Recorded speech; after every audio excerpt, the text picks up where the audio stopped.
हर वर्ष की तरह इस वर्ष भी भारत की सरकार ने अपना एक बजट निकाला है। अब सबसे ज्यादा महत्वपूर्ण ये होता है कि हम ये समझें कि ये बजट होता क्या है असल में।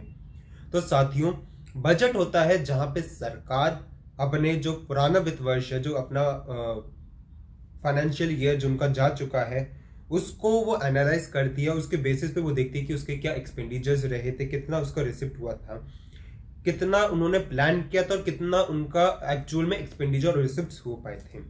उसके बेसिस पे, उस एनालिसिस के बेसिस पे सरकार जो होती है वो अपना करंट फाइनेंशियल ईयर जो होता है उसके लिए वो अपने रिसिप्ट्स और एक्सपेंडिचर्स को प्लान करती है। और अगले वित्त वर्ष में वो देखते हैं कि उनका एक्चुअल में कितना रिसिप्ट्स आ पाए हैं और कितना उनका एक्सपेंडिचर हुआ है। अब साथियों, सबसे ज्यादा महत्वपूर्ण बात यह है कि जब सरकार बजट को एलोकेट करती है तो अपने वो बजट में चार जो मुख्य चीज होती हैं, उन चार मुख्य चीजों को वो ध्यान में रखती है। पहली चीज ये होता है ऑब्जेक्टिव उनका रीएलोकेशन ऑफ रिसोर्सेज। अब ये रीएलोकेशन ऑफ रिसोर्सेज क्या होता है?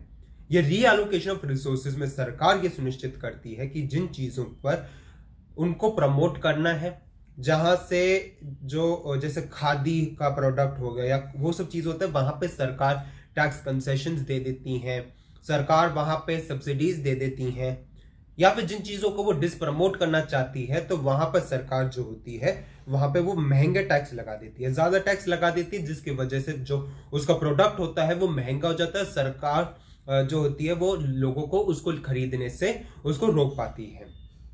सेकेंड ऑब्जेक्टिव सरकार का होता है जहां पे वो रीडिस्ट्रीब्यूशन ऑफ इनकम का होता है। अब ये रीडिस्ट्रीब्यूशन ऑफ इनकम के में क्या है? रीडिस्ट्रीब्यूशन ऑफ इनकम में होता है कि सरकार गरीबी और अमीरी के बीच की जो ये खाई है इसको कम करने के लिए सरकार अपना एक्सपेंडिचर और टैक्स के थ्रू इसको वो फुलफिल करती है। अब एक्सपेंडिचर में कैसे करती है? टैक्स रेट्स, जैसे जैसे हम प्रोग्रेसिव टैक्स स्लैब को फॉलो करते हैं, जहां पे जैसे जैसे हमारी इनकम बढ़ती है वैसे वैसे हमारा टैक्स रेट भी बढ़ता है। और जिन जिन चीजों पे सरकार को लगता है कि यहाँ पे अगर वो सब्सिडी दे देंगे, यहाँ पे अगर वो टैक्स कंसेशन दे देंगे तो ये प्रोडक्ट जो है वो कम हो जाएगा, लोगों के लिए रीच इसकी ज्यादा अच्छी हो जाएगी और उनकी जो स्टैंडर्ड ऑफ लिविंग है वो कहीं ना कहीं उनके लिए अच्छा हो जाएगा। तीसरा उनका है इकोनॉमिक ग्रोथ। अब इकोनॉमिक ग्रोथ में क्या होता है? इकोनॉमिक ग्रोथ में होता है कि सरकार जो देश की अर्थव्यवस्था है उस अर्थव्यवस्था को वो सुधारने का प्रयत्न करती है। चौथा इकोनॉमिक स्टेबिलिटी, यानी महंगाई, और जब महंगाई नहीं होती है, जब हमारी जो एग्रीगेट डिमांड होती है जब वो हमारी कम होती है एग्रीगेट सप्लाई से, तो उस यानी डिफ्लेशन और इन्फ्लेशन इन दोनों को वो मैनेज करती है।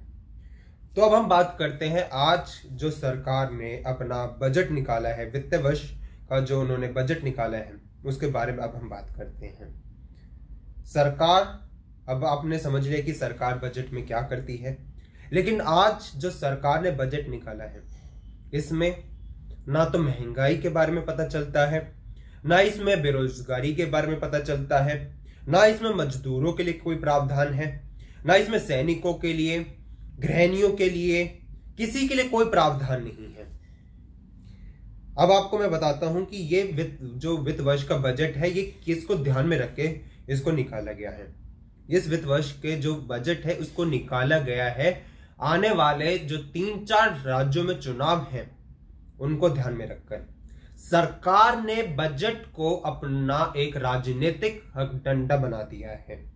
जहां पे चुनाव आए ऐसा बजट बनाओ कि वहां की जनता को लुभा सको और वहां से वोट बटोर सको, ना कि यह ध्यान में रखे कि इस प्रकार से हम देश की जो अर्थव्यवस्था है उसको सुधार सकें, किस प्रकार से हम देश की जनता को उनकी गरीबी से उभार सकें, जो पॉवर्टी एलिवेशन जो उनका जो मेन टास्क रहा है सरकार का, उसको हम कैसे कर सकें।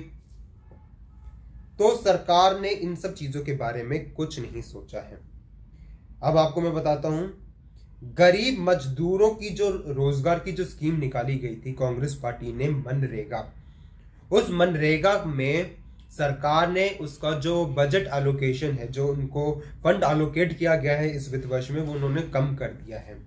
मनरेगा एक ऐसी स्कीम है जहां पे मजदूरों को 100 दिन का उनको 1 साल में एम्प्लॉयमेंट उनको मिलता है। इसके लिए पिछले वित्त वर्ष में सरकार ने 73,000 करोड़ रुपए एलोकेट किए थे, जो कि इस वित्त वर्ष में 60,000 करोड़ हो गए हैं। यानी अगर आप लगा लीजिए तकरीबन इसमें भारी मात्रा की इसमें गिरावट दर्ज की गई है। अब आपको मैं बताता हूं, यानी इसमें आप देखें कि 18% की इसमें गिरावट दर्ज की गई है। पीएम किसान योजना पिछले वित्त वर्ष में 68,000 करोड़ सरकार ने एलोकेट किए थे, जो कि इस वित्त वर्ष में 60,000 करोड़ उसने सरकार ने एलोकेट किए हैं। यानी आप लगा लीजिए 13% की गिरावट दर्ज की गई है। प्रधानमंत्री फसल बीमा योजना 15,500 करोड़ रुपया पिछले वित्त वर्ष में एलोकेट किए गए थे, जो कि इस वित्त वर्ष में 13,625 करोड़ रुपया एलोकेट हुए हैं। यानी 12% की गिरावट दर्ज की गई है। पीएम आशा फॉर एमएसपी, जो एमएसपी के लिए ये पीएम आशा जो स्कीम है, ये तो अब मैं आपको 2 स्कीम्स बता रहा हूं जहां पे तो आप लगा लीजिए उनका नामो निशान ही सरकार ने मिटा दिया। हमारे देश के किसान 1 साल तक दिल्ली बॉर्डर पर धरने पर बैठे रहे, उन्होंने धरना दिया। 700 से ज्यादा किसानों ने अपनी जान गंवा दी, वो शहीद हो गए थे। सरकार ने ही उनको कहा था, उनको वादा किया था कि वो उनके लिए एमएसपी की कमेटी बनाएंगे। आज तक उस कमेटी का नामो निशान नहीं रहा। और इस वित्त वर्ष में आप देखिए कि किसानों को क्या मिल रहा है। पीएम आशा जो एमएसपी के लिए स्कीम थी, पिछले वित्त वर्ष में 1 करोड़ रुपया, इस वित्त वर्ष में 0.01 करोड़ रुपया, यानी उसका नामो निशान ही मिटा दिया। PSSMIS price support and market intervention पिछले वित्त वर्ष में 1,500 करोड़ रुपया, इस वित्त वर्ष में 0.1 करोड़ रुपया, यानी नामो निशान ही मिटा दिया। कृषि उन्नति योजना पिछले वित्त वर्ष में 7,183 करोड़ रुपए, जो कि इस वित्त वर्ष में 7,066 करोड़ रुपीस, यानी 2% की उसमें गिरावट दर्ज की गई है। राष्ट्रीय कृषि विकास योजना 10,453 करोड़ रुपए पिछले वित्त वर्ष में दर्ज की एलोकेट किए गए थे, जो कि इस वित्त वर्ष में 7,150 करोड़ रुपए एलोकेट किए गए हैं, यानी 31% की गिरावट दर्ज की गई है। Total agriculture and allied sectors में पिछले वित्त वर्ष में 151,521 करोड़ पिछले वित्त वर्ष में एलोकेट किए गए थे, जो कि इस वित्त वर्ष में 144,214 करोड़ रुपीस, यानी 5% की गिरावट दर्ज की गई है। Agriculture and allied sectors as percentage of the total budget में पिछले वित्त वर्ष में जो टोटल बजट था उसका 3.84% जो था वो एग्रीकल्चर को, यानी खेती बाड़ी को एलोकेट किया गया था। इस वित्त वर्ष में 3.20%, यानी भारी गिरावट दर्ज की गई है। अब आप देख सकते हैं किसानों के पक्ष में क्या दिया है सरकार ने। ठीक है, अब अगर मैं बात करूं शिक्षा की, स्वास्थ्य की, तो आप देखिए कि सरकार ने कितना और क्या दिया है जनता को।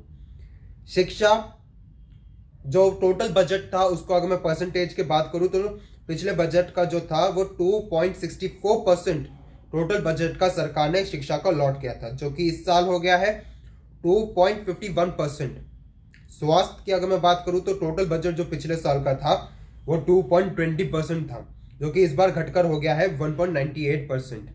तो वहां देख सकते हैं कि सरकार ने किस प्रकार से शिक्षा, स्वास्थ्य, किसानों के लिए किस प्रकार से सरकार ने काम कर रही है।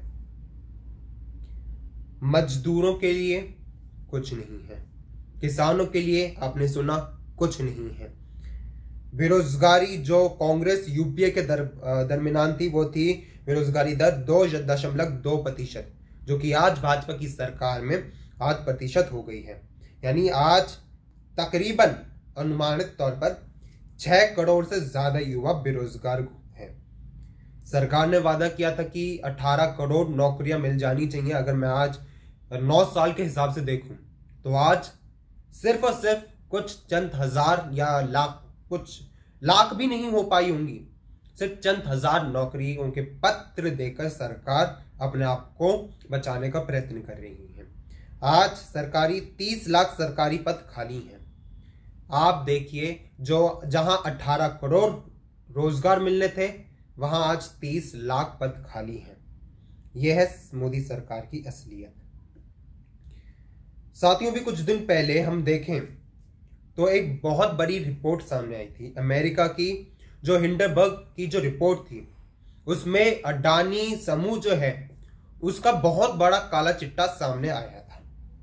अब आप देखिए किस प्रकार से मोदी सरकार उन्हें उबारने का, उन्हें बचाने का प्रयत्न कर रही है। सब कुछ तो उनको बेच दिया था, अब इस वित्त वर्ष का भी आप देख लीजिए, या फिर आप देख लीजिए किस प्रकार से मोदी सरकार ने उनको सब कुछ दे रखा है। 50 नए एयरपोर्ट किसको गए? आप जवाब जानते हैं। डिसेंट्रलाइज ग्रेन सिलोस किसको गए? पता है सबको। हॉर्टिकल्चर प्रोग्राम किसको गए? सबको पता है। Single window clearance for the coastal and forest कौन से पोर्ट को गए? सबको पता है। इंफ्रा कैपेक्स कौन से सीमेंट को गए? सबको पता है। तो ये किसको फायदा पहुंचाने के लिए बजट बनाया गया है और किसको नुकसान पहुंचाने के लिए, यह आज आप लोगों के सामने है। अब अगर मैं बात करूं अर्थव्यवस्था की, तो आप देखिए कि पिछले वित्त वर्ष में अनुमान जो देश की वित्त मंत्री थी उन्होंने लगाया था कि तकरीबन 8 से 8.5 दशमलव जो होगा, साढ़े 2.5, सरकार ने पिछले वित्त वर्ष में ये अनुमान लगाया था कि 8 से 8.5% जो है जीडीपी हमारी ग्रोथ रहेगी। हकीकत क्या हुई? सिर्फ 7% हमारी ग्रोथ हुई। इस बार सरकार ने 7% का अनुमान लगाया है, तो अब आप देखिए कि हकीकत क्या होगा। 5.6% तक की तकरीबन हमारा लगभग हो सकता है। साथियों, सवाल बहुत हैं, लेकिन जवाब मोदी सरकार को देना है। सवाल आपको पूछने हैं, सवाल आपके लिए हैं। जागरूक आप लोगों को बनना है। आप लोगों को समझना होगा कि सरकार किसके लिए काम कर रही है, किसके पक्ष में सारी नीतियां बनाई जा रही हैं, किसको ध्यान में रखकर नीतियां बनाई जा रही हैं। चुनाव आएंगे जाएंगे, ये बजट सरकार ने लोकतंत्र को, सरकारी एजेंसी है उन सबको तो सरकार ने नष्ट कर दिया है। ये बजट जो है ये कुछ नया नहीं है। आज अडानी समूह पर इतना बड़ा उनका धोखाधड़ी का मामला सामने आया, लेकिन उसके बाद भी आज भी ईडी सीबीआई की एक रेड नहीं पड़ी वहां पर। उसके बाद भी साथियों, अब आप लोगों को समझना होगा कि आपको किस प्रकार से सरकार पर विश्वास करना है, आपको किस पर विश्वास करना है। धन्यवाद। जय हिंद।